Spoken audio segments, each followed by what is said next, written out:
जब हम आध्यात्मिकता या स्पिरिचुअलिटी की बात करते हैं तो दिमाग में क्या आता है? अक्सर पूजा पाठ, मंदिर, मस्जिद, धार्मिक परंपराएं, है ना?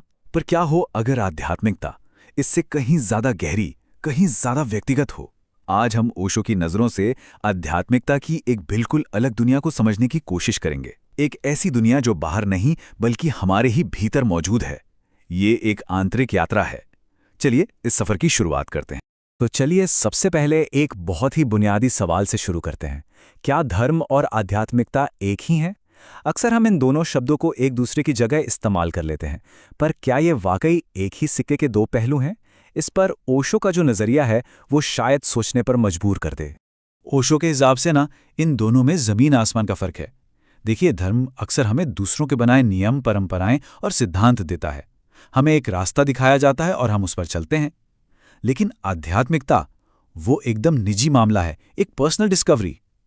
इसकी शुरुआत किसी किताब या गुरु से नहीं बल्कि अपने ही भीतर से होती है। ये खुद को जानने की, अपनी चेतना को सीधे सीधे महसूस करने की एक यात्रा है। तो फिर ओशो के लिए आध्यात्मिकता असल में है क्या? अच्छा, इसे समझने का सबसे अच्छा तरीका यह है कि पहले ये जाने कि ये क्या नहीं है। ये किसी बाहरी भगवान या देवता को खोजना नहीं है। ये कोई पूजा पाठ या कर्मकांड भी नहीं है। ये तो एक अंदरूनी प्रक्रिया है। अपने ही भीतर जो चेतना सोई हुए है उसे जगाने की कला।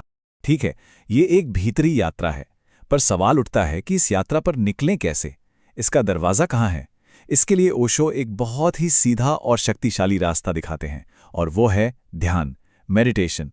उनके लिए ध्यान ही वो चाबी है जो हमारे अंदर की दुनिया के ताले खोल सकती है।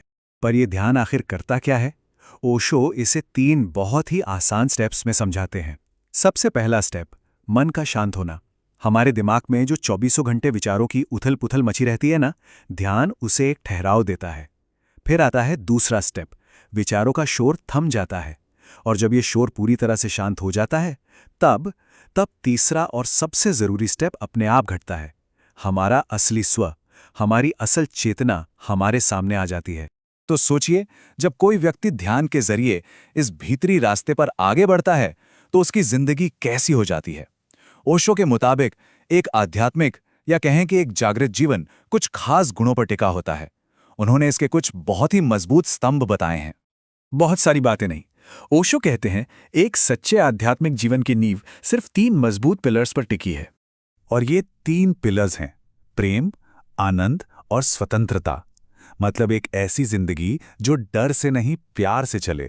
एक ऐसी जिंदगी जो हर पल को एक उत्सव की तरह जिए, बोझ की तरह नहीं। और सबसे जरूरी, एक ऐसी जिंदगी जो हर तरह की मानसिक गुलामी से आजाद हो।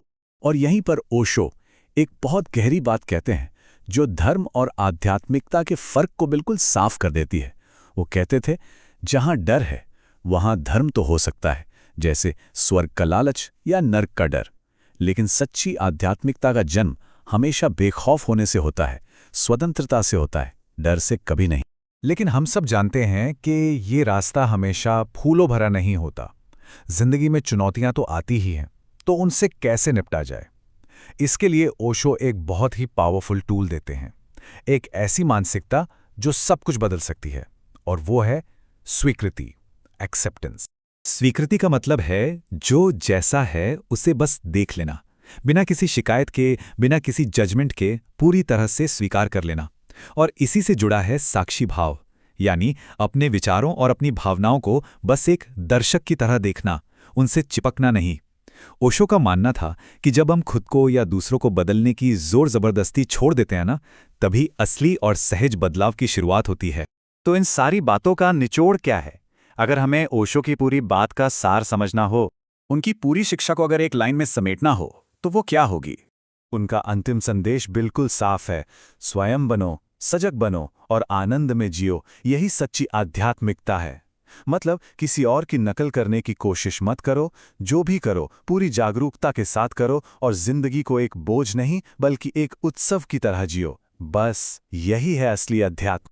ओशो का ये पूरा नजरिया हमें आखिर में एक बहुत ही व्यक्तिगत सवाल पर लाके छोड़ देता है।